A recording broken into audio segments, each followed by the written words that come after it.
Hello, hey, welcome. High fives, super excited. High fives, yes, high fives.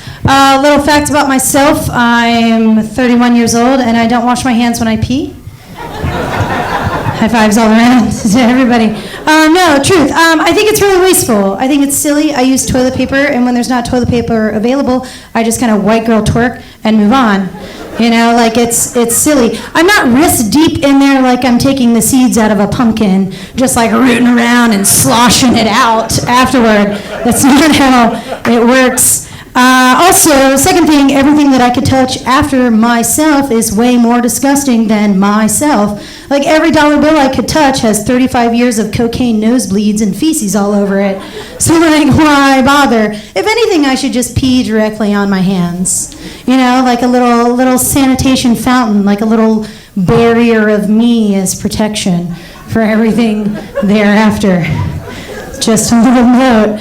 As you may have guessed, I am what you might consider a woman who wears comfortable shoes, if you get my meaning. It's very true. I'm not a gold star, however.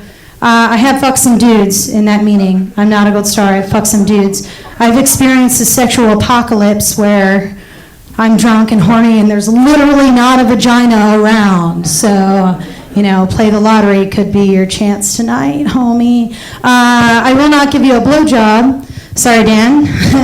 But I just won't. I'm gonna pretend like I'm going to, though. Here's the trick in getting out of blowjobs. Step one, act like you're interested in the blowjob. You know, like if you're there and you've got that moment and then the penis is there, just like approach, but then remember that you have the world's most sensitive gag reflex. You don't even have to do tip to lip. You just and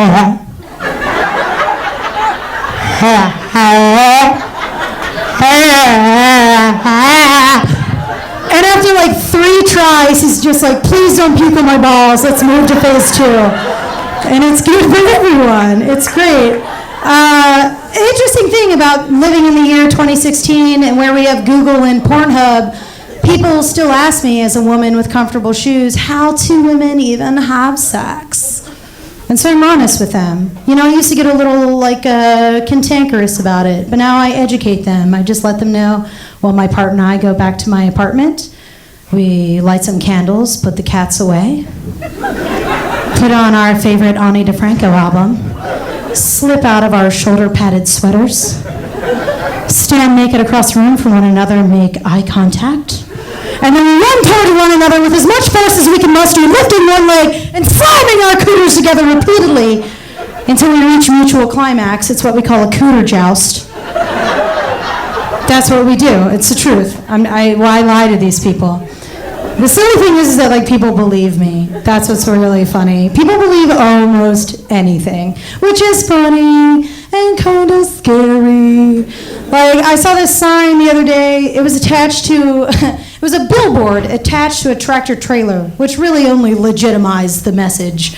It said in bold white lettering, Planned Parenthood sells dead baby parts. And I giggled. Everyone was like, oh my God. Abortion joke. Whatever, strap in. Strap on, whatever you want to do, you know? And I giggled to myself. I thought that was silly, because Planned Parenthood is a not-for-profit organization. They can't sell anything. You know, like at best they could trade dead baby parts for goods and services rendered. Like maybe they could gift dead baby parts. The cleaning crew gets a little wicker basket of curried pickled dead baby toes. I know y'all trying to eat them up all the time. It's just silly. People believe that. I bet Congress believes that shit, which blows my mind. They're the kind of people who believe that a queef is the fart that came out the wrong hole. Like as a person with a pussy, I have an option. You know, it's the one option I get. Like I can be a little spoon that night and have ceviche and whiskey all day long. And then I just have to focus really hard, door number one, body roll it away, and then only I have to suffer. That's not true. I just really want someone to be like a pussy patron, a vagina vigilante, somebody with a salmon-scented mask running around painted "grab this" all over street signs. Like, my name is Angie Healey, and I am the labial thorax. I speak for the V's. Thank you, everybody. I think that's been my time. Bring back up your host, Henry Allen.